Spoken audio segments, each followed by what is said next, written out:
Une équation ou une inéquation tangente contient un rapport tangente où l'inconnu apparaît dans l'argument.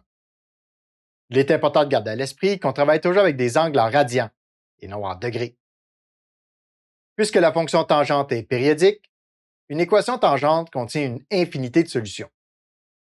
Lorsqu'on cherche les solutions à l'intérieur d'un intervalle donné, il y a un nombre fini de solutions.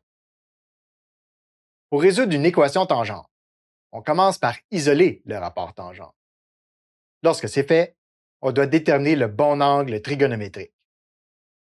Si le rapport tangente qu'on a isolé est égal à une valeur remarquable du rapport tangente, on peut se servir de ce tableau. Sinon, on utilise la fonction réciproque arctangente pour trouver l'angle. Sur la calculatrice, on utilise la touche tan exposant -1.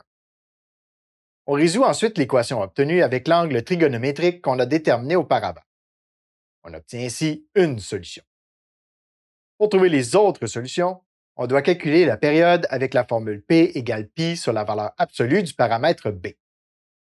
Finalement, on donne les solutions de l'équation.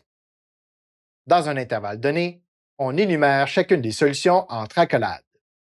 Sinon, il suffit d'ajouter la période à la solution trouvée. Pour résoudre une inéquation tangente, on commence en changeant le symbole d'inégalité par un symbole d'égalité. Ensuite, on procède de la même façon que pour résoudre une équation. Par contre, il faut aussi calculer les asymptotes.